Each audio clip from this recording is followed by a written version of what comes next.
Hello दोस्तों, नमस्कार। पहला, कैसे हैं आप लोग? मैं तो बहुत अच्छी हूँ। आशा है कि आप भी अच्छे होंगे। तो आज का ब्लॉग शुरू कर रहे हैं और अभी मैं खा रही हूँ सिंगौड़ी पत्ते वाली मिठाई। तो ये हमारे अल्मोड़ा की प्रसिद्ध मिठाई है। देखिए, ये एक पत्ता होता है, इसके अंदर बर्फी भरी जाती है। ऐसे ये लपेटी जाती है और ये इतनी टेस्टी होती है ना, इसके अंदर की बर्फी। यम्मी।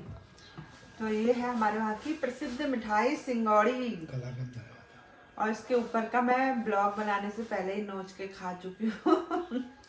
फिर मुझे ध्यान आया कि चलो अब मेरे को ब्लॉग भी स्टार्ट करना है, तो मैं आपको दिखा दूँ। तो गाइज, आप जब भी अल्मोड़ा आए तो सिंगौड़ी खाना ना भूलें। वैसे यहाँ की बाल मिठाई भी बहुत प्रसिद्ध है। तो बाल मिठाई अगर आपने नहीं देखी होगी तो मैं दिखाऊंगी, अभी लेके आऊंगी एक दिन। तो गाइज, ये है, मैंने खा चुकी हूँ। और इसका पत्ता ना ऐसे चाट चाट के खाने में इतना टेस्टी होता है ये। लेकिन पत्ता किस चीज का होता है?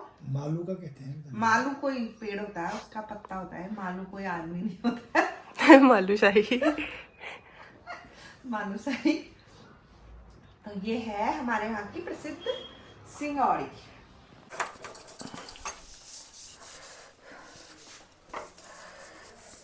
गैस में दूध उबाल चला गया है कितने बार, तो ये गैस को अच्छे से साफ करना पड़ रहा है मुझे। आज मैं थोड़ी सफाई कर रही हूँ किचन की। अब थोड़ा थोड़ा टाइम हो रहा है तो अच्छे से इसकी सफाई कर रही हूँ मैं। हो चुकी है। क्या बना रहा है खाने में? खाने में, लंच में आज मैं बना रही हूँ मिक्स दाल। अभी दिखाती हूँ। हाँ, जो मेरी पिछले महीने की दालें बच जाती है ना, तो मैं सब मिक्स कर देती हूँ और एक डिब्बे में भर लेती हूँ नई दालें मंगाने के लिए। तो मैंने नई दालें मंगाई थी, सारी एक डब्बे में भर दी थी, तो उससे मैं बना लेती हूँ मिक्स दाल। तो आज मैं मिक्स दाल बना रही हूँ। उसके लिए मुझे चाहिए पहले उबालने के लिए रख देती हूँ और उसके बाद फिर करेंगे इसका मसाला रेडी। तो गाइस, जब तक मेरी दाल बन रही है, गाइस दाल कहाँ से बनेगी, उसमें मसाले नहीं डाले हैं। ब्लॉग बनाने के चक्कर में खाने में कभी नमक नहीं होता, कभी मिर्च नहीं होती, भूल जा रहे हैं। तो ये डाल देते हैं इसमें मसाले और इसको रख देंगे उबालने के लिए। तब तक तड़का मार देंगे बाद में। तो बहुत टेस्टी होती है मिक्स दाल भी। इसमें चम्मच ही नहीं है। ये रहा नमक। चलो जी, जब तक मेरी दाल पक रही है तब तक मैं इसको कर लेती हूँ अनबॉक्स। ये आया है मेरा बाथरूम ऑर्गेनाइज़र, मंगवाया था मैंने बड़ा सा। तो देखते हैं कैसा आया है। शाब जी मदद करो जरा। ओ शाब जी, खींचो तो इसको।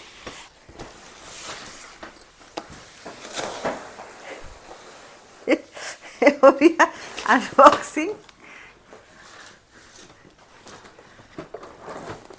सेल बोर्ड टॉयलेट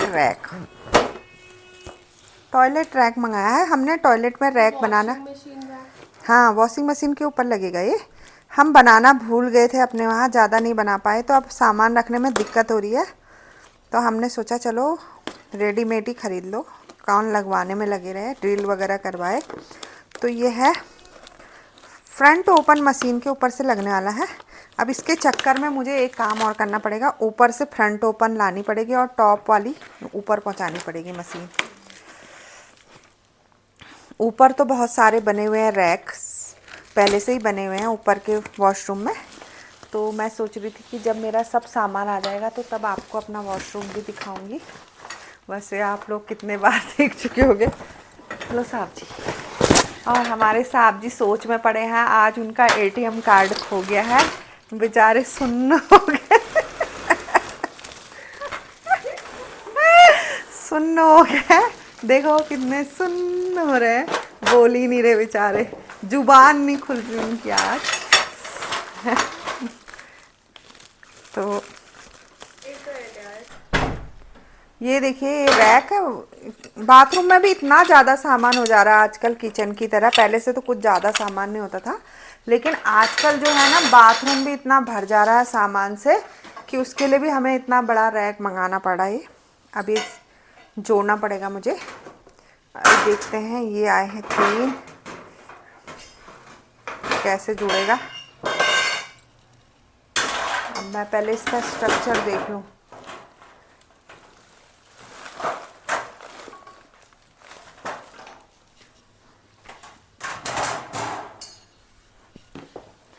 हल्का हल्का सही है ये, ज़्यादा भारी भी क्या चाहिए हो रहा।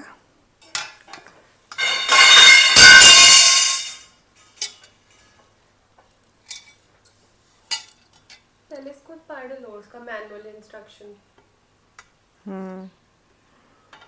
ये तो नहीं जाएगा इसमें।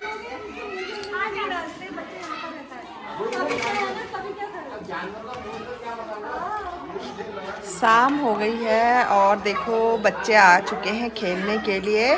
पीछे मंदिर में ढेर सारे बच्चे खेल रहे हैं और खूब शोर मचा रहे हैं। लोग भी आ रहे हैं और आरती हो गई है।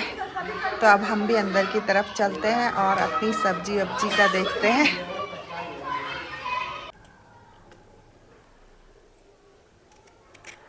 आज हम बना रहे हैं डिनर में शिमला मिर्च और प्याज की सब्ज़ी। तो मैं तो शिमला मिर्च को बारीक बारीक ऐसे ऐसे काट लेती हूँ, ये पतला पतला। ये देखिए ऐसे इतना पतला पतला, सीधे खड़ा खड़ा। और फिर उसमें प्याज मिलाती हूँ। पहले प्याज भी थोड़ा ज़्यादा लेती हूँ और अभी दिखाऊंगी आपको मैं कैसे फिर ऊपर से उसमें टमाटर डालती हूँ। तो इतनी टेस्टी सब्ज़ी बनती है ना ऐसे पतली पतली काट के, तो बहुत ही स्वादिष्ट सब्ज़ी बनती है। तो आजकल जो है हमारे पहाड़ों का जो मौसम है ना थोड़ा साफ़ होने लगा है, क्योंकि बारिश से आग बुझ चुकी है जंगलों की। तो इसलिए थोड़ा थोड़ा मौसम साफ़ होता जा रहा है। तो यार आग लगाने वाले, मेरे को तो ये समझ में नहीं आता कि ये आग लगाई जाती है या खुद लगती है गर्मियों में। अब हो सकता है कि खुद बीड़ी सिगरेट पीते हैं और ऐसे ही डाल देते हैं जगह जगह, तो हो सकता है उसकी वजह से आग पकड़ जाती होगी। तो लेकिन जो बीड़ी सिगरेट पीता है उसको तो पता भी नहीं होता कि उसने कितना नुकसान कर दिया है सब चीज़ों का। देश पशु पक्षियों के घर उजड़ जाते हैं।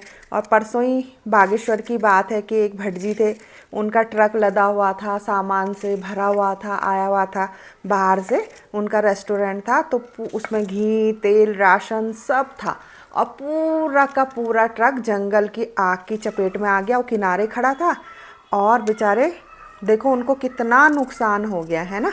और जिसने वो फेंका जला के, उसको पता भी नहीं है कि उसकी वजह से इतना नुकसान हो गया। तो ऐसे तो लोगों की हाय लगती है। अब वो बेचारे इतने परेशान हो रहे हैं, तो आग लगाने वालों को तो हाय लगेगी लगेगी उनकी, है नहीं? लगेगी नहीं?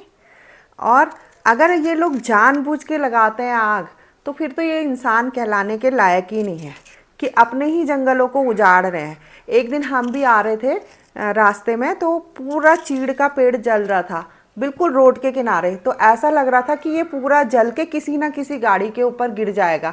तो लोग फटाफट निकल रहे थे वहाँ। ऐसा ही एक हादसा दूनागिरी मंदिर में हुआ है कल परसों, और पूरी आग की लपटें मंदिर तक पहुँच गई, रास्ते तक। अगर वो बीच रास्ते में कोई होता तो उसमें झुलस जाता बिल्कुल। तो यार ऐसा तो मत करो, कम से कम अपनी कुएं से देखो कितना वातावरण कितना ख़राब कर दिया। जैसे दिल्ली में होता है ना पराली जलाने के बाद बिल्कुल कोहरा कोहरा सा, वैसा ही आपने हमारा उत्तराखंड को भी कर दिया है। तो प्लीज़ मत जलाओ जंगलों को।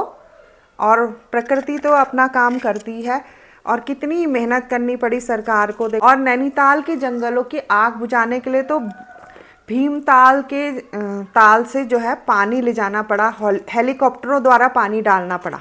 बताओ तो कितनी आग लगा दी इन लोगों ने। तो ऐसा क्या कर रहे हैं ये लोग। अगर आप बीड़ी सिगरेट भी पी रहे हो तो ढंग से पियो, ऐसे मत डालो, उनको बुझाओ।